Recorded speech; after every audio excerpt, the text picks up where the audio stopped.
नमस्कार, आप देख रहे हैं इंडिया न्यूज। आपके साथ मैं हूं रचना। खबरों की शुरुआत हम करेंगे बड़ी खबर के साथ। इस वक्त बिहार से मिल रही है बड़ी खबर, जहां पर बम ब्लास्ट होने की खबर है। बिहार के बोधगया में धमाका हुआ है, जिसमें एक शख्स के जख्मी होने की भी खबर है। मां बोधि मंदिर के पास ये धमाका हुआ है। जो अब तक जानकारी मिली है वो ये कि इस धमाके में एक शख्स जख्मी हुआ है। बिहार के बोधगया में ये धमाके की खबर, मंदिर के पास ये धमाका हुआ जिसमें एक शख्स जख्मी हुआ है। मां बोधि ये मंदिर है जिसके पास धमाका हुआ। ज्यादा अपडेट देंगे हमारे संवाददाता विनायक। विनायक, किस तरह का ये धमाका है और कितने लोगों के जख्मी होने की खबर है? देखिए रचना, ये धमाका कोई मामूली नहीं कर सकती, क्योंकि सीरियल ब्लास्ट है और सीरियल ब्लास्ट को कंफर्म किया है बिहार के ADG law and order S के भारद्वाज ने। हमारी बात हुई उनसे, उन्होंने कहा है कि मां बोधि मंदिर में 4 धमाके हुए, करमापा मंदिर में 1 धमाका और शक्तिपीठ के बारे में बताया जा रहा है वहां 1 धमाका। चूंकि सीरियल ब्लास्ट की खबर आ रही है और सीरियल ब्लास्ट से बिहार पुलिस तस्दीक करती है इस बात की। और बिहार, चूंकि ये जो महाबोधि मंदिर है ये आतंकियों के निशाने पर पहले से रहा हुआ है। हालांकि इसको लेकर के भी सुरक्षा व्यवस्था को कड़े करने की बात हुई थी, क्योंकि बोधगया मंदिर पर भी लगातार धमकियां मिली थी और आपको मां बोधि मंदिर पर भी लगातार धमकियां मिली थी। खासतौर पर गया में आपको विष्णुपद का मंदिर है, वहां पर भी धमकियां मिली थी। लेकिन जो सुरक्षा के इंतजाम थे वो बड़े कम थे, बड़े कमजोर थे। और ये सीरियल ब्लास्ट है, इसे बहुत गंभीरता से बिहार पुलिस ले रही है और अभी एसटीएफ की टीम भी यहाँ से रवाना की गई है। क्योंकि अब बिहार पुलिस के आला अधिकारी कंफर्म कर रहे हैं, खुफिया विभाग कंफर्म कर रहा है। ऐसी दशा में और भी घटनाएं हो सकती हैं और ब्लास्ट से इनकार नहीं कर सकते। लेकिन फिलहाल जो 6 ब्लास्ट हुए हैं, ये 6 ब्लास्ट को कंफर्म किया है बिहार पुलिस के ADG law and order S के भारद्वाज ने। उन्होंने कहा है कि 6 ब्लास्ट पुलिस के पास बिल्कुल इसके जानकारी है। धमाके हुए हैं, देखिए धमाका अभी से बहुत ही थोड़ी देर पहले का धमाका है, क्योंकि एक के बाद एक दूसरा ब्लास्ट होता चला गया है। जिसे कि पहले कहा जा रहा था कि गैस सिलेंडर का ब्लास्ट है, लेकिन अब ये एक्सप्लोजन है। वहां पे आईईडी रखा गया था, जैसा कि पुलिस भी कह रही है। और अभी तमाम जितने भी पहलू है उसकी जांच की जा रही है। 3 शख्स घायल हुए हैं, इस बात की सूचना मिल रही है। और फिलहाल इस तरह से बिहार पुलिस इस मामले को गंभीरता से ले रही है। उसमें यही है कि ये जो धमाका है ये सीरियल ब्लास्ट है, ये कोई सामान्य या मामूली ब्लास्ट हुआ नहीं हुआ है। बिल्कुल। और जिस तरह से सीरियल ब्लास्ट हुआ है, एक के बाद एक धमाका हुआ है, जिस तरह से निशाना बनाया गया है, विनायक स्थिति उस वक्त थी क्या जिस वक्त ये ब्लास्ट हुआ? क्योंकि सुबह का वक्त है, मंदिर जाते हैं लोग, उस वक्त कितने लोग वहां पर करीब मौजूद थे? देखिए, तो जो श्रद्धालु हैं उनके तो आने जाने का सिलसिला जारी रहता है और श्रद्धालु वहां लगातार आते जाते रहते हैं। और सुबह का वक्त था और आज रविवार का दिन है, छुट्टी का भी मौका दिन है आज। तो ऐसी हालत में जो भी लोग हैं, आसपास के लोग हैं, वो सुबह से आते रहते हैं और कोशिश की गई थी कि इसके जो डायमेंशन है वो और ज्यादा बड़ा हो, व्यापक हो। लेकिन जिस तरह से बातें हुई है और जो भी वहाँ ब्लास्ट की बात आ रही है वो सीरियल ब्लास्ट है। हालांकि इसमें किसी कैजुअलिटी की बात नहीं कह रही है पुलिस सिर्फ इतना जरूर कह रही है कि ये जो ब्लास्ट है ये ब्लास्ट सीरियल ब्लास्ट हुआ है। और सीरियल ब्लास्ट आप ये समझिए कि बिहार में इसके पहले बहुत जमाना बीत गया जहाँ सीरियल ब्लास्ट देखने को मौका मिला, सुनने का मौका मिला। लेकिन चूंकि महाबोधि मंदिर और विष्णुपद मंदिर, ये 2 मंदिर आतंकियों के निशाने पर शुरू से रहा और उसके बाद यहाँ सीरियल ब्लास्ट हो जाना। और चूंकि ये जो प्लेस है ये अंतर्राष्ट्रीय पर्यटन का स्थल भी है, यहाँ साउथ ईस्ट एशिया से, अमेरिका से, जापान से यहाँ लोग आते हैं। तो कुल मिलाकर के इसे आप आतंकी कार्रवाई कह सकते हैं, उससे भी इनकार नहीं कर सकते। बिहार पुलिस फिलहाल इस मामले पर चुप्पी साध रखी है। लेकिन आज से महज 15 दिन पहले पटना को भी उड़ाने की धमकी मिली थी आतंकियों के द्वारा। हालांकि इस बात की पुष्टि भी बिहार पुलिस कर चुकी थी। पटना के जितने भी महत्वपूर्ण ठिकाने थे वहां पर जांच की गई थी। लेकिन इस दफे जब पटना को धमकी मिली थी तो इंडियन मुजाहिदीन का नाम आया था सामने, जिस बात से इत्तेफाक बिहार पुलिस भी की थी। और अभी चूंकि यह भी जो 2 जो बड़े मंदिर हैं वो भी आतंकियों के निशाने पर हैं, इस बात की पुलिस इनकार नहीं कर सकती।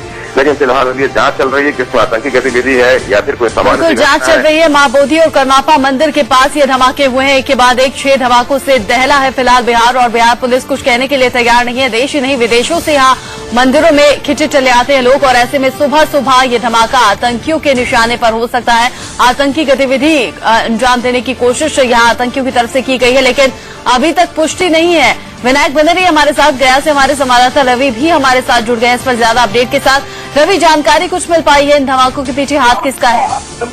जी, यहाँ पर साफ तौर पर आशंका भी जताया जा रहा है कि आतंकियों के द्वारा ये कार्रवाई की गई है। और इसी दौरान में सीरियल बम ब्लास्ट के धमाके, 5 बम ब्लास्ट के धमाके हुए हैं, जिसमें महाबोधि मंदिर के समीप में, जहाँ पर बोधगया बौद्धों का एक तीर्थ स्थल है, जहाँ पर देश विदेश से प्रतिदिन अगर बात की जाए तो प्रतिदिन 1000 श्रद्धालु आते हैं। और इसी को निशाना नक्सलियों ने, इसी को आतंकियों ने निशाना बनाया था, जिसकी खुलासा जो आतंकी पकड़े गए थे, जिसमें खुलासा हुआ था कि बोधगया मंदिर जो बौद्धों का महत्वपूर्ण तीर्थ स्थल है, वो आतंकियों के निशाने पर है। इसको लेकर यहाँ पर सुरक्षा व्यवस्था भी की गई थी, लेकिन कहीं न कहीं तो सुरक्षा व्यवस्था में चूक हुई है और इस तरीके का जो घटना आज हुई है, आज 5 सीरियल बम ब्लास्ट हुए हैं, तो ये साफ तौर पर कहा जा सकता है कि इतनी बड़े जो बम धमाके में 4-5 लोग घायल हुए हैं। जो घायल हैं वो श्रद्धालु हैं, जो सभी बौद्धिस्ट हैं। और अभी फिलहाल पुलिस मंदिर जहां पर बम ब्लास्ट हुआ है घटनास्थल तक किसी को पहुंचने नहीं दे रही है, सब वहां पर रोक लगा दी गई है। हॉस्पिटल में श्रद्धालुओं को हॉस्पिटल में भेजा गया है, जहां उनकी इलाज की जा रही है, लेकिन उनकी भी स्थिति चिंताजनक बताई जा रही है। जी रवि, आपने कहा कि जो श्रद्धालु हैं, जो जख्मी हुए हैं, उन्हें अस्पताल पहुंचाया गया है। आंकड़ा कुछ मिल पा रहा है क्या, कितने लोग जख्मी हुए हैं? 4 लोग पहुंचे हुए हैं। जो घायल हैं उनको प्राथमिक स्वास्थ्य केंद्र बोधगया में ही अभी रखा गया, वहां उनकी इलाज की जा रही है। इसके बाद प्राथमिक उपचार करने के बाद तुरंत ही दूसरे अस्पताल में भेजा जाएगा, बड़े अस्पताल में भेजा जाएगा, जहां उनकी बेहतर इलाज होगी। लेकिन अभी और संख्याएं हो सकी तो बढ़ने की, क्योंकि बोधगया मंदिर से कुछ ही दूरी पर एक कर्मा टेम्पल है, जहां पर भी बम ब्लास्ट की खबर मिल रही है।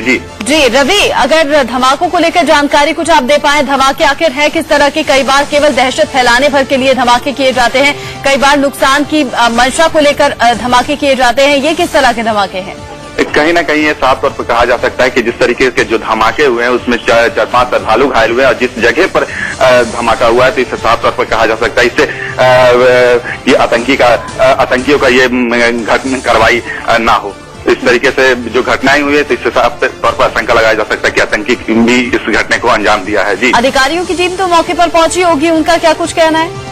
अधिकारी अभी किसी तरह की कुछ बात नहीं कर रहे हैं किसी प्रेस वाले से, लेकिन फिलहाल जो कार्रवाई होती है वो पुलिस से पूरे तरीके से छानबीन में जुट गई है और मंदिर को पूरे तरीके से सुरक्षा के घेरे में ले ली है। जी और इससे पहले भी धमाकों की धमकी दी गई थी, इस तरह का आतंकी हमला हो सकता है, इसको लेकर भी कई बार धमकी मिली है। अब जैसे कि हमारे संवाददाता विनायक भी बता रहे थे कि 15 दिन पहले पटना को भी धमाके से दहलाने की कोशिश को लेकर ये धमकी दी गई थी, तो क्या इसके पीछे समझा जाए कि आतंकी की गतिविधि हो सकती है?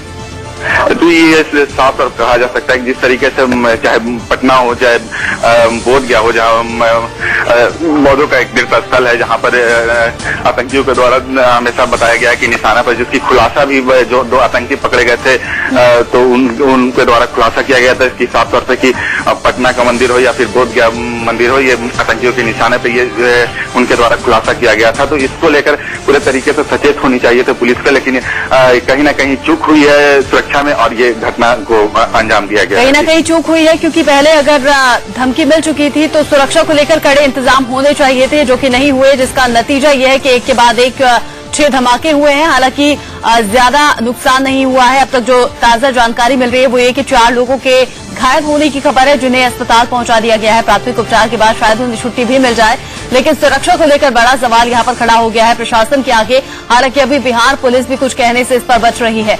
चश्मदीदों से पूछताछ तो लगातार जारी होगी रवि?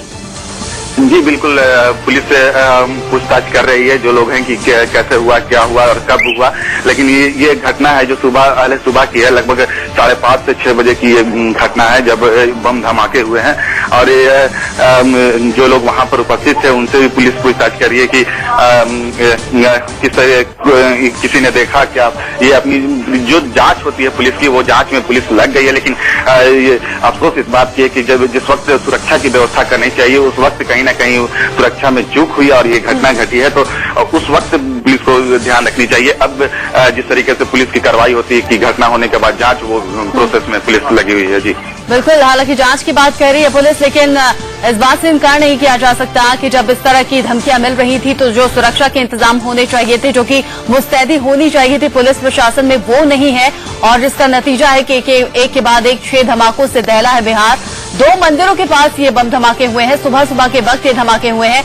अंदाजा लगाया जा सकता है कि किस तरह से दहशत फैलाने या फिर लोगों को नुकसान पहुंचाने की मंशा से ये धमाके किए गए हैं।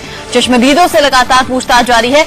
रवि, जानकारी कुछ संदिग्धों को लेकर भी मिल रही है क्या? जिस तरह से चश्मदीदों से पूछताछ जारी है, क्या कोई बता भी रहा है किसी संदिग्ध को आसपास देखा हो? अभी तक किसी तरह की कोई जो यहाँ पर माहौल है, काफी दहशत भरा माहौल है। यहाँ पर जो बम धमाके हुए हैं, ये पहली बार इस तरीके का है कि इस तरीके का धमाका होना, वो भी खास करके महाबोधि मंदिर के पास, जहाँ भगवान बुद्ध के द्वारा शांति का संदेश फैलाया गया था, और उस स्थान पर जहाँ लोग आकर अपने आप को शांति महसूस करते हैं, तो वो वैसे इलाके में इस तरीके का एक बड़ा सीरियल बम ब्लास्ट होना, और तो पूरे तरीके से जो बहुत श्रद्धालु हैं काफी दहशत में है। यहाँ पर के जो स्थानीय लोग हैं वो लोग काफी दहशत में है। हालांकि जो घायल हैं अस्पताल के पास, वहां पर एम्बुलेंस भी लग चुकी है कि इन्हें दूसरे अस्पताल में ले जाया जाए प्राथमिक उपचार करने के बाद, क्योंकि उनकी स्थिति काफी चिंतक बताई जा रही है। जी रवि, और धमाके को लेकर जानकारी कुछ दे पाएंगे क्या? आखिर धमाका किस तरीके का था, किस चीज से धमाका किया गया, कहाँ इस बम को प्लांट किया गया था, इस बारे में जानकारी कुछ? जी अभी इस तरीके का कुछ अभी कहना जल्दबाजी होगी, क्योंकि जो घटना हुई है, जहां पर घटना स्थल है, वहां पर पुलिस पूरे तरीके से उसको घेरे में ले लिया और उसकी जांच की जा रही है। किसी को भी वहां पर जाने नहीं दिया जा रहा है, ताकि पुलिस पूरे तरीके से अपनी जो जांच होती है वो जांच सुचारू रूप से बेहतर जांच की जा सके। तो जब तक वहां उस घटना स्थल के पास नहीं पहुंचा जाए, तब तक ये कहना जल्दबाजी होगी कि इस तरीके का बम था क्या था। और पुलिस अभी हालांकि इस विषय में कुछ भी नहीं बताना चाहती है, क्योंकि ये साफ तौर पर कहा जा सकता है कि पुलिस की कहीं ना कहीं उनकी सुरक्षा में आशंका जताई जा रही है कि आतंकियों ने सेंध लगा दी है। तो ये अपनी कमजोरी को कैसे बताएं? जी बिल्कुल सही कहा आपने कि अभी तो जांच जारी है, बताना कुछ नहीं चाहती, या फिर शायद बताने के लिए कुछ है भी नहीं बिहार पुलिस के पास, क्योंकि अगर पहले से धमकियां मिल रही थी तो यहाँ पर तमाम इंतजाम होने चाहिए थे। सुरक्षा को लेकर कड़ी मुस्तैदी यहाँ पर दिखनी चाहिए थी, जो कि नहीं दिखी, जिसका नतीजा है कि एक के बाद एक 6 धमाकों से दहला है बिहार, और फिलहाल तमाम अधिकारी मौके पर मौजूद हैं। रवि, नजर बनाए रखेगा, आगे भी आपसे अपडेट लेंगे। फिलहाल रुकना एक छोटे से ब्रेक के लिए, होंगे फौरन हाजिर।